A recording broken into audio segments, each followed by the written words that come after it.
میری شادی کو 6 مہینے ہو گئے۔ حضرت عثمان نے کہا اللہ تمہاری شادی میں برکت دے۔ کہا ارے سنیے تو آپ برکت کی بات کر رہے ہیں؟ کہا کیا ہوا؟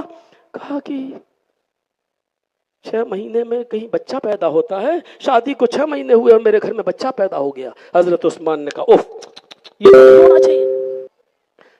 موقع کی آپ سمجھ رہے ہیں پوچھنے والے کا مطلب کیا ہے؟ میری شادی کو 6 مہینے ہوئے اور 6 مہینے میں ہی میری بیوی نے بچے کی ولادت کر دی، اس بچے کو میں اپنا بچہ مانوں یا ناجائز؟ تو حضرت عثمان غنی نے کہہ دیا کہ نہیں، یہ تو بچہ ناجائز ہے۔ دیکھیے عثمان غنی کہہ رہے ہیں یہ بچہ تو ناجائز ہے، غلط ہے۔ سونے پہ سہاگا۔ دیکھیے دوسرے دن جمعہ تھا، منبر پر کھڑے ہو کر فرمایا فلاں آدمی کی بیوی نے جو 6 مہینے میں بچہ پیدا کیا وہ زانیہ ہے، بدکار ہے، لہذا اس عورت کو سنسار کر دیا جائے گا۔ اگلے جمعے میں لایا جائے اور اس کو سنسار کر دیا جائے۔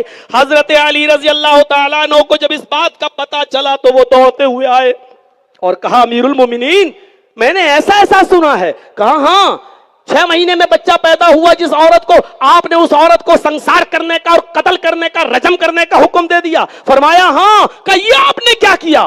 کہا ارے کیوں؟ کہا عورت 6 مہینے میں بھی بچہ پیدا کرے تو وہ بچہ جائز مانا جائے گا۔ حضرت عثمان کہتے واہ، ایسی کوئی دلیل ہے تمہارے پاس؟ نہ آج تک قرآن میں نہ نبی کے زمانے میں کسی کے ساتھ ایسا واقعہ پیش آیا۔ حضرت علی نے کہا واقعہ پیش نہیں آیا یہ ایک الگ بات ہے، لیکن 6 مہینے میں اگر کوئی بچہ پیدا ہو جائے تو بچے کو ناجائز کہنا یہ الگ بات ہے، اس بچے کو جائز ہی مانا جائے گا۔ حضرت عثمان نے کہا دلیل؟ تو دلیل دے رہے ہیں حضرت علی رضی اللہ تعالیٰ عنہ۔ کیا کہہ رہے ہیں؟ آئے عثمان اے امیر المومنین، اللہ تعالیٰ قرآن میں فرماتا ہے وَيُرْزِعْنَ أَوْلَادَهُنَّ حَوْلَيْنِ كَامِلَيْنِ، مائیں اپنے بچوں کو دودھ پلائیں مسلسل مکمل 2 سال، یعنی 2 سال تک دودھ پلا سکتی ہیں، اور 2 سال سے پہلے چھڑا تو سکتی ہیں لیکن 2 سال کے بعد نہیں پلا سکتی ہے، 2 سال تک دودھ پلائیں مکمل۔ حضرت عثمان نے کہا واہ ہمارا گھٹنا پھوٹے سر، آپ تو دودھ پلانے کی مدت بتلا رہے ہیں، یہاں حمل ہوا 6 مہینے میں بچہ پیدا ہوا۔ کہا وہیں آ رہا ہوں، پہلے آپ کے ذہن میں تمہید باندھ رہا ہوں۔ 2 سال کس کی مدت ہے؟ کہ دودھ پلانے کی۔ کہا اللہ نے قرآن میں فرمایا وَفِصَالُهُ فِي عَامَيْنِ، مائیں اپنے بچوں کا دودھ چھڑائیں 2 سال میں۔ چھوڑانے کی مدت کتنی ہے؟ کہا 2 سال۔ حضرت عثمان نے کہا واہ، ادھر سے کان پکڑو یا ادھر سے، بات تو ایک ہی ہے۔ ارے 2 سال تک پلائیں یا 2 سال میں چھڑائیں، بات تو وہی ہے۔ بس ختم ہی کر رہا ہوں میرے بھائی۔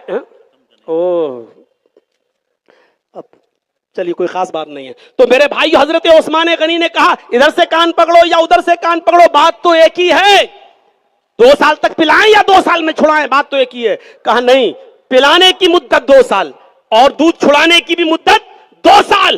اب سنیے، کہا کہ یہ دلیل نہیں ہے 6 مہینے میں بچہ پیدا ہو جائے تو وہ جائز ہے۔ حضرت علی نے کہا اب آ رہی ہے دلیل۔ جب آپ نے یہ مان لیا کہ دودھ پلانے کی مدت کتنی ہے 2 سال، دودھ چھڑانے کی مدت کیا ہے 2 سال کے اندر، جب آپ نے یہ مان لیا 1 سال میں 12 مہینے ہوتے تو 2 سال میں 24 مہینے۔ اب آئیے قرآن کی تیسری آیت کی طرف۔ اللہ تعالیٰ فرماتا ہے وَحَمْلُهُ وَفِصَالُهُ 30 شَهْرًا، وَحَمْلُهُ عورت کے حمل کی مدت، وَفِصَالُهُ اور دودھ چھڑانے کی مدت 30 شَهْرًا 30 مہینے ہے۔ 30 مہینے۔ اب آپ کو معلوم ہو گیا حمل اور دودھ چھڑانے کی دونوں کو اجتماع کر کے، جوڑ کر، جمع کر کے ٹوٹل گنتی بتا دی 30 مہینے۔ اب 30 مہینے میں 24 مہینے، 24 مہینے تو دودھ پلانے کے ہو گئے، تو حمل کی کتنے بچے؟ وَحَمْلُهُ وَفِصَالُهُ، جب فصال کی مدت 2 سال ہے یعنی دودھ چھڑانے کی مدت 2 سال ہے تو 2 سال یعنی 24 مہینے الگ کر دیجئے 30 میں سے، تو اب کتنے بچے؟ فرمایا 6۔ کہا یہی حمل کی اقل مدت